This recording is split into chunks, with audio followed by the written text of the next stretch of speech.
मेरी भाभी ने मुझे अपनी शादी में आने से मना कर दिया क्योंकि उनका कहना था कि मैं गरीब हूँ। लेकिन जब उनके मंगेतर ने मुझे देखा तो उन्होंने मेरे सामने झुककर एक ऐसा नाम लिया जिससे मेरे पति का पूरा परिवार सदमे में आ गया। मैंने कभी सोचा भी नहीं था कि यह आदमी मेरी भाभी की शादी में दूल्हा होगा। शुरू से ही वह मुझे साधारण पृष्ठभूमि से आने के कारण नापसंद करती थी, लेकिन जीवन का अपना एक तरीका होता है जिससे हर किसी को उसकी औकात पता चल जाती है। और उस दिन ऐसा हुआ जिसे कोई नहीं भूल सकता। एक अभिमानी भाभी। मेरी शादी को 2 साल हो चुके थे रोहन से, जो 3 भाई बहनों में सबसे छोटा था। उसकी बड़ी बहन सान्या अपने घमंडी रवैये और दिखावे के प्रति अत्यधिक लगाव के लिए जानी जाती थी। परिवार में आते ही उसने ये स्पष्ट कर दिया कि उसकी नज़र में मैं उसके स्तर की नहीं हूँ। मैं राजस्थान के एक छोटे से गांव में पली बड़ी एक किसान परिवार की बेटी। मेरे माता पिता ने मुझे मेहनत करना और विनम्र रहना सिखाया। बहुत मेहनत के बाद मैंने इंटीरियर डिज़ाइन में स्नातक की उपाधि प्राप्त की और कुछ वर्षों में एक प्रसिद्ध कंपनी की निदेशक बन गई। लेकिन क्योंकि मैं सादे कपड़े पहनती थी और अपने पेशेवर जीवन के बारे में शायद ही कभी बात करती थी, रोहन के परिवार को लगता था कि मैं बस एक भाग्यशाली गांव की लड़की हूँ। सान्या अक्सर बनावटी मुस्कान के साथ कहती थी, जब तक वह खाना बना सकती है तब तक ठीक है, लेकिन उससे पैसों की उम्मीद मत रखना। मैंने कभी जवाब नहीं दिया। समय देर सवेर सच्चाई को हमेशा उजागर कर देता है। शादी की घोषणा। एक दिन परिवार ने बड़े उत्साह से घोषणा की कि सान्या की शादी होने वाली है। उनके मंगेतर अर्जुन मेहरा एक प्रसिद्ध वास्तुकार थे, जिनका अपने क्षेत्र में बहुत सम्मान था। मेरी सास इतनी खुश थी कि उन्होंने मुझसे कहा, अपनी सबसे अच्छी पोशाक तैयार कर लो, कल हम उनसे मिलने जाएंगे। लेकिन सान्या ने बीच में दखल दिया। उसकी आवाज़ ठंडी और निगाहें तिरस्कारपूर्ण थीं। इसकी जरूरत नहीं पड़ेगी, वे लोग उच्च समाज के हैं। मैं नहीं चाहती कि वे सोचे कि मेरे रिश्तेदार किसी गांव से आते हैं। रोहन ने क्रोधित होकर उत्तर दिया, वह मेरी पत्नी सान्या है, वह परिवार का हिस्सा है।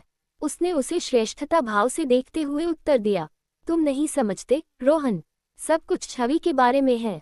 मैंने बस मुस्कुरा दिया। अहंकार से इतनी अंधी किसी व्यक्ति से बहस करने का कोई मतलब नहीं था। किस्मत ने पासा पलट दिया। शादी से 3 महीने पहले मेरी कंपनी ने एक निर्माण फर्म के साथ एक महत्वपूर्ण अनुबंध पर हस्ताक्षर किए। तकनीकी प्रमुख श्री मेहरा एक शांत और पेशेवर व्यक्ति थे। मैं उनसे केवल कुछ ही बार मिली थी, लेकिन मैंने कभी कल्पना भी नहीं की थी कि वे मेरी भाभी के भावी पति होंगे। शादी का दिन आ गया। सान्या ने मुझे आने से मना किया था, लेकिन मैंने फिर भी जाने का फैसला किया। अहंकार के कारण नहीं, बल्कि उसे दिल से बधाई देने के लिए। मैंने एक साधारण सफ़ेद पोशाक पहनी जो सुरुचिपूर्ण और सादगीपूर्ण थी। जब मैं हॉल में दाखिल हुआ तो सान्या ने मुझे देखा और झुंझलाहट से बोली, तुम यहाँ क्या कर रहे हो? मैंने तुमसे कहा था कि मत आना। मैंने मुस्कुराते हुए शांत भाव से उत्तर दिया, मैं तो बस आपको शुभकामनाएं देने आया हूँ। मैं ऐसा कुछ नहीं करूँगा जिससे आपको शर्मिंदगी हो। उसने नाक सिकुड़ी और मुंह फेर लिया, लेकिन इसके बाद जो हुआ उसने सबको अवाक कर दिया। श्रीमती कपूर, वो पल जिसने सब कुछ बदल दिया। दूल्हा अपने टैक्सीडो में एकदम सजग होकर आया, लेकिन जब हमारी नज़रें मिलीं तो उसके चेहरे का भाव एकदम बदल गया। उसके हाथ में पकड़ा गिलास जमीन पर गिर गया। श्रीमती कपूर, उसने आश्चर्यचकित होकर कहा। कमरे में सन्नाटा छा गया। सभी मेहमान मेरी ओर मुड़ गए। सान्या का चेहरा पीला पड़ गया। तुमने क्या कहा अर्जुन? उसने अविश्वास से पूछा। उन्होंने झुककर सम्मानपूर्वक कहा, वह कंपनी में मेरी सुपरवाइजर हैं। उन्होंने ही होटल के अनुबंध को मंजूरी दी है। वह डिज़ाइन विभाग की निदेशक हैं। मेहमानों के बीच कानाफूसी फैल गई। हैरानी के भाव स्पष्ट थे। मेरी सास मुझे निसंकोच देखती रही और सान्या को समझ नहीं आ रहा था कि वह कहाँ छुप जाए। मैंने शांत भाव से उनसे संपर्क किया और कहा, सुप्रभात श्री मेहरा, मुझे आपको यहाँ देखकर हैरानी हुई।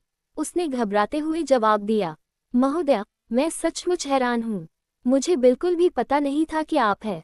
मैंने मुस्कुराते हुए कहा, माफ़ी मांगने की कोई ज़रूरत नहीं है।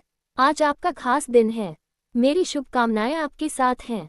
माहौल तनावपूर्ण हो गया, लेकिन साथ ही सम्मान से भी भर गया। पहली बार सबकी निगाहें मेरी ओर बदल गईं। असली सबक। सान्या ने अपनी शर्मिंदगी छिपाने की कोशिश की और बुदबुदाई, तो मेरी भाभी मेरे पति की बॉस हैं।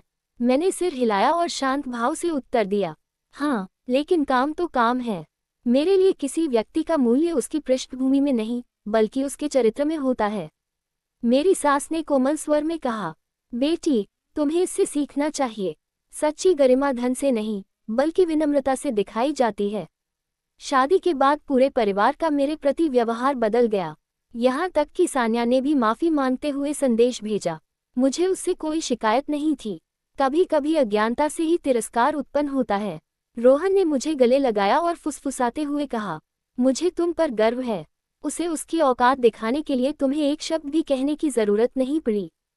मैंने मुस्कुराते हुए उत्तर दिया, कोई भी हमेशा के लिए गरीब नहीं रहता, नहीं हमेशा के लिए अमीर। लेकिन सम्मान मेहनत और विनम्रता से कमाया जाता है। मैंने आकाश की ओर देखा, मुझे शांति मिली।